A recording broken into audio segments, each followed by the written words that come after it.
নমস্কার, জয় শ্রী গণেশ। আজকে চলে এসেছি একটি নতুন ভিডিও নিয়ে। কাল অর্থাৎ 5 সেপ্টেম্বর শুক্রবার 12টি রাশির কালকের দিনটি কেমন যেতে চলেছে সেই নিয়েই আজকে আলোচনা করব।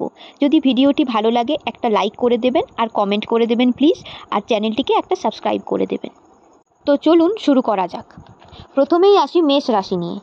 কালকে মেষ রাশির জাতক জাতিকাদের কর্মক্ষেত্রে বাধার সম্মুখীন হতে হবে, অপ্রত্যাশিত খরচের সম্ভাবনা রয়েছে।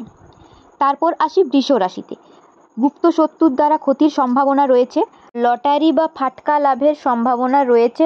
এরপর আসি মিথুন রাশি নিয়ে। কালকে বন্ধু বান্ধবদের সাথে সময় কাটালে মন ভালো থাকবে, গুরুত্বপূর্ণ সিদ্ধান্ত আজ এড়ানোই ভালো।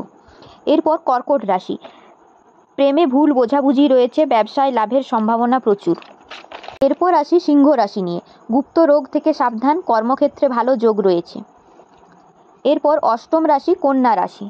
দেহ এবং মনে অস্থিরতা রয়েছে, বুদ্ধি দিয়ে কাজ করতে হবে, হঠাৎ করেই ব্যবসাতে লস হতে পারে। নবম রাশি অর্থাৎ তুলা রাশি। লটারিতে প্রাপ্তিযোগ রয়েছে বা অপ্রত্যাশিত লাভের সম্ভাবনা রয়েছে। কাল মানসিকভাবে সুস্থ থাকবেন। নেক্সট রাশি অর্থাৎ বৃশ্চিক রাশি। মায়ের সাথে মনোমালিন্য হতে পারে, ব্যবসার দিকটা মধ্যম প্রকৃতির। এরপর আসি ধনু রাশিতে। লটারি প্রাপ্তির যোগ রয়েছে, বিদ্যার্থীদের পড়াশোনায় মনোনিবেশ করতে অসুবিধে হতে পারে। এরপর মকর রাশি। মনে আনন্দ থাকবে, স্বাস্থ্যের প্রতি নজর দিন, চাকরির যোগ রয়েছে। এরপর আসি কুম্ভ রাশি নিয়ে। ভুল পথে পরিচালিত হতে পারেন কাল, কর্মক্ষেত্রে ভালো ফল পাবেন, লটারি বা ফাটকা লাভের সম্ভাবনা রয়েছে।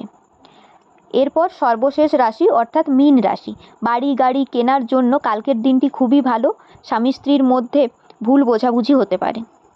ধন্যবাদ।